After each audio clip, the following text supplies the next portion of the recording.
Good morning. एक बार फिर से आपका स्वागत है हमारे यूट्यूब चैनल MPIC कैंपस पर।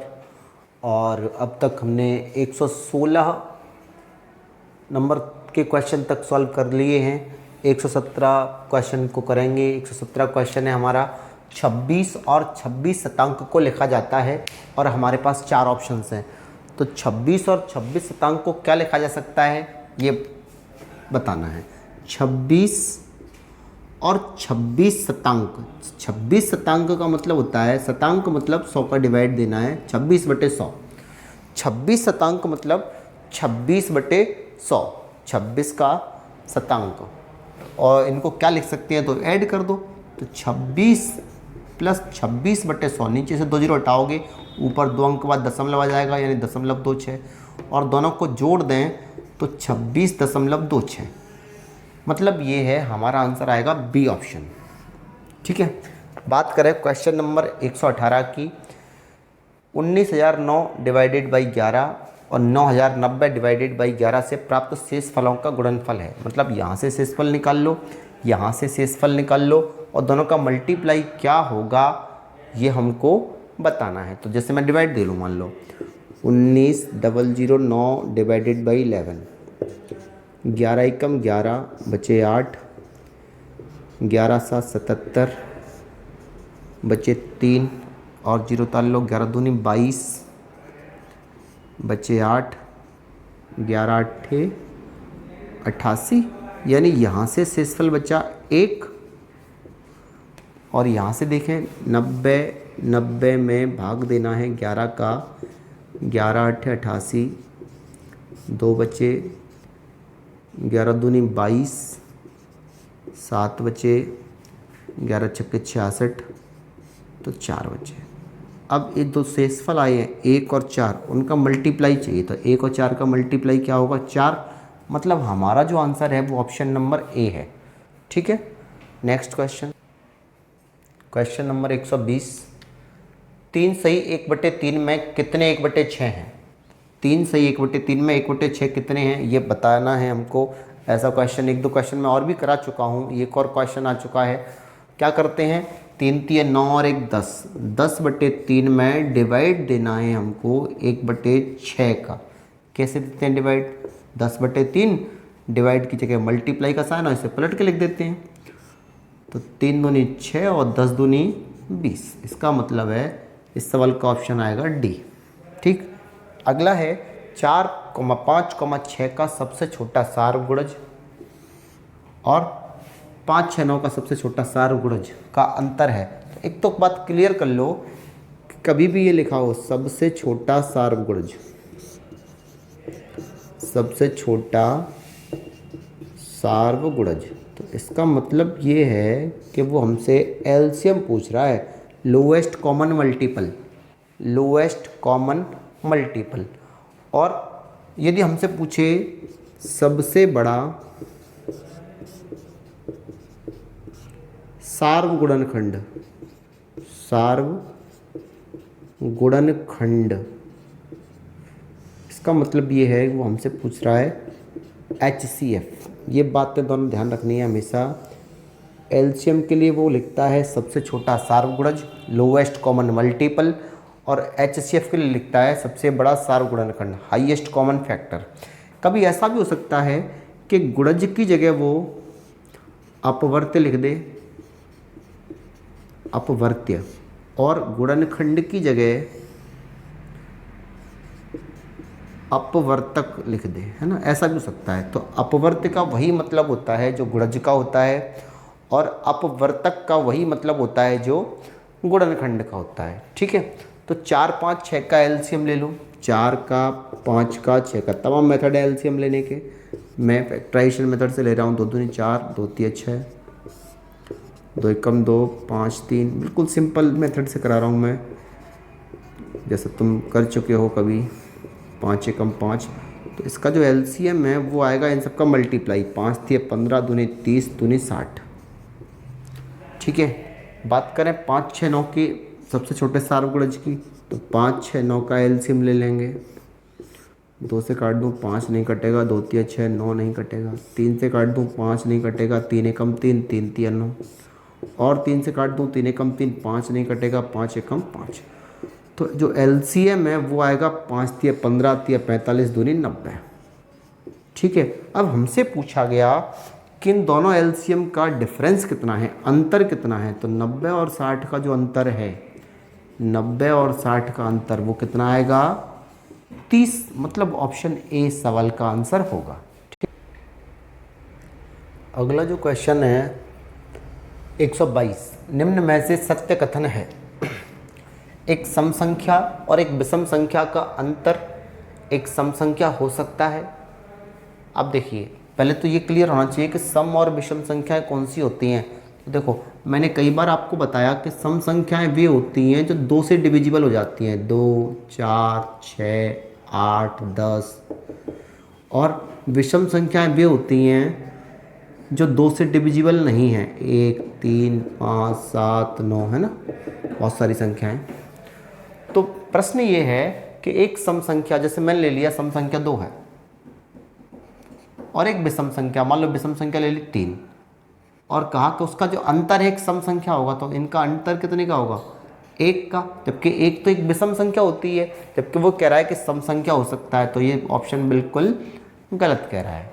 ठीक है, 2 विषम संख्याओं और एक सम संख्या का योग एक सम संख्या होगा। 2 विषम संख्याओं, जैसे मैंने लिख ली विषम संख्या 3 और 3, और एक सम संख्या, मान लो सम संख्या लिख ली 2, का योग एक सम संख्या होगा। तो इनका योग करें हम, 3, 3, 6 और 2, 8। इनका योग 8 आ रहा है, यानी सम संख्या आ रहा है। इसका मतलब ये ऑप्शन हमारा सही कह रहा है। तीसरे ऑप्शन को भी चेक कर लें। 3 विषम संख्याओं का योगफल एक सम संख्या होगा। 3 विषम संख्या है, मान लो ले ली 3, 3, 3 ले ली मैंने, और इनका योगफल करूँ 3, 3, 3 यानी 9। जबकि वो कह रहा है कि एक सम संख्या होगा, जबकि 9 विषम संख्या होता है। तो ये ऑप्शन भी बिल्कुल गलत कह रहा है। 3 विषम संख्याओं का गुणनफल एक सम संख्या होगा। 3 विषम संख्या ले लूँ मैं, 3 × 3 × 3, तो इनका जो गुणनफल है वो आएगा 27, और 27 एक सम संख्या नहीं बल्कि विषम संख्या होती है। तो ये ऑप्शन भी गलत है। मतलब पहला, तीसरा, चौथा ऑप्शन गलत है और दूसरा सही है। बात करें क्वेश्चन नंबर 123 की। 123 में कह रहा है 11, 0, 11 को 11 से भाग देने पर जो भागफल और शेषफल आ रहे हैं उनका योग कितना होगा। तो भाग दे सकते हो आप। 11, 0, 11 में डिवाइड दें 11 से, 11 एकम 11 कट गया, 0 उतार लिया, 0 में भाग नहीं गया, भाग टूटा, 0 लगा दिया, 1 उतार लिया, अभी भी भाग नहीं गया, भाग टूटेगा, 0 लगा दिया, 11 उतार लिया, 11 एकम 11, शेषफल आ गया 0। ठीक है, अब वो हमसे ये पूछ रहा है कि ये जो भागफल आया है और शेषफल आया है उनका योगफल क्या होगा। तो आप जानते हो कि 1001 में यदि मैं 0 जोड़ दूं तो कोई फ़र्क नहीं पड़ता। मतलब ये है कि आंसर इसका क्या आएगा, 1001, यही सवाल का योगफल आएगा। मतलब ऑप्शन नंबर सी। ठीक है, 11 एकम 11, 0, 11 एकम 11, बिल्कुल 1001 इस सवाल का आंसर, सी ऑप्शन। अगला जो क्वेश्चन है, क्वेश्चन नंबर 124, 21 और 49 के बीच 7 के गुणजों का योगफल। तो पहले तो हमें ये पता होना चाहिए कि 7 के गुणज कौन से होते हैं। 7 के गुणज की बात करूं मैं,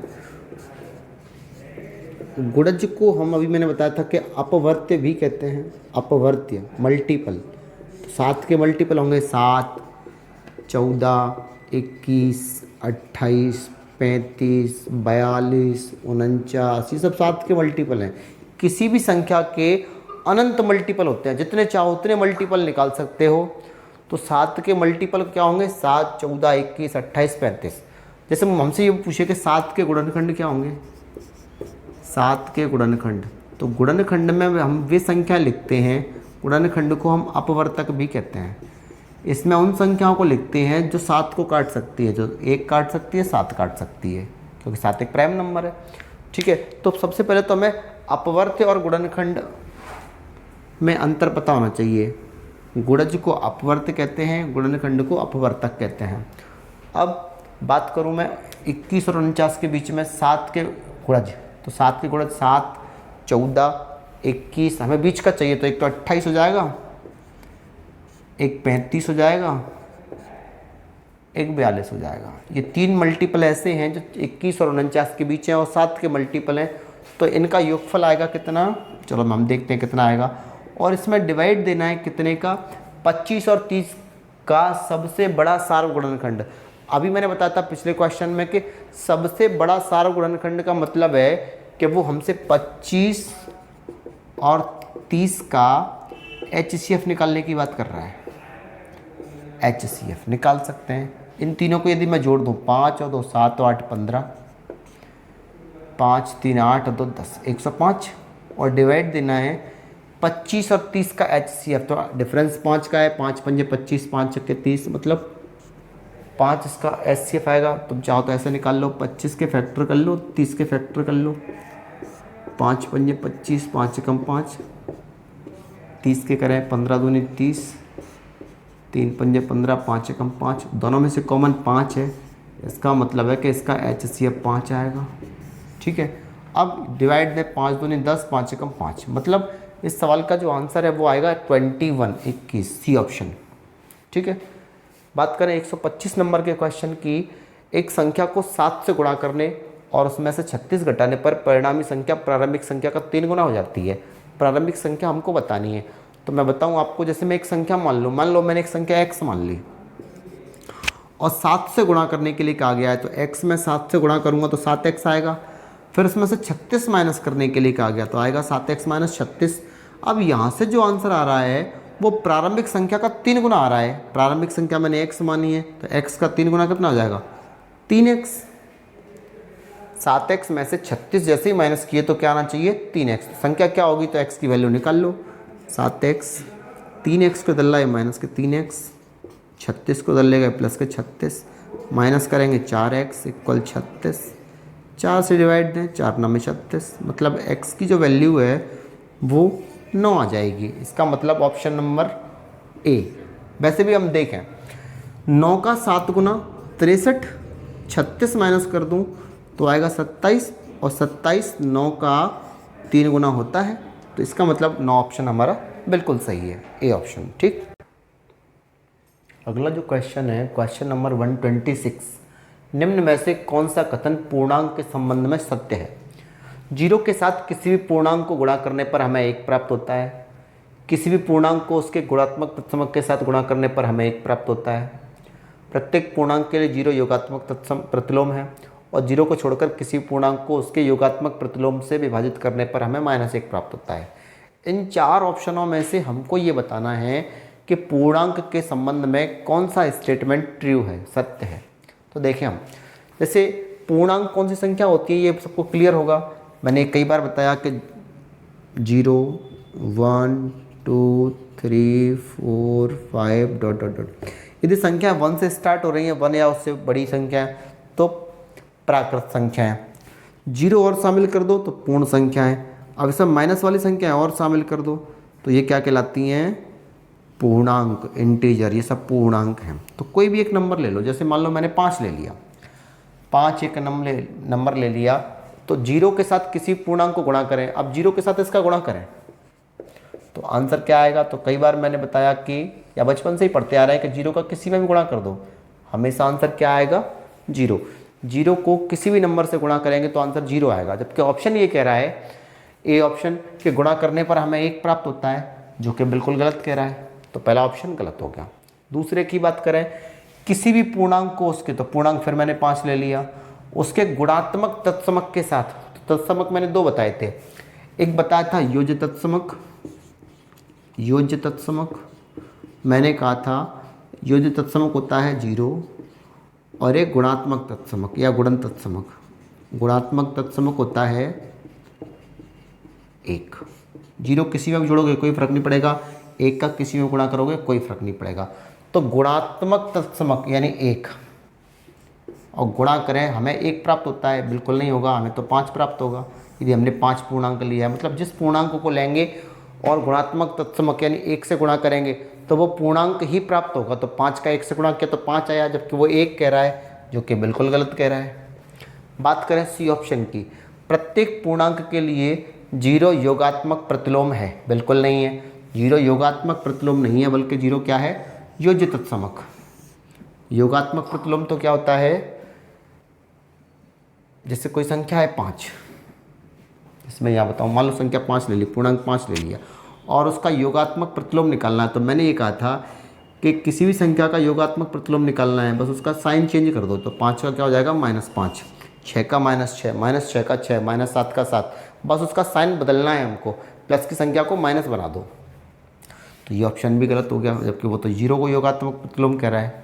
डी ऑप्शन की बात कर लेते हैं, इसे सत्य होना पड़ेगा, फिर भी हम एक बार देख लेते हैं। 0 को छोड़कर किसी पूर्णांक को उसके योगात्मक प्रतिलोम से विभाजित करने पर, जैसे मैंने 5 एक पूर्णांक ले लिया और विभाजित करना है किससे, योगात्मक प्रतिलोम से। तो मैंने अभी बताया तुमको योगात्मक प्रतिलोम क्या होता है, 5 का -5, तो इसको डिवाइड देना है -5 से, और 5 एकम 5, माइनस का 1 आएगा, तो क्या प्राप्त हो रहा है, भाग देने पर हमें -1 प्राप्त होता है। बिल्कुल सही कह रहा है वो कि -1 प्राप्त हो रहा है। चाहे कोई सा भी नंबर ले लो, मान लो -5 लेते तुम और 5 से डिवाइड देते, तब भी हमको -1 आता। ठीक है, तो ये सवाल बिल्कुल, ये ऑप्शन बिल्कुल सही है, डी ऑप्शन।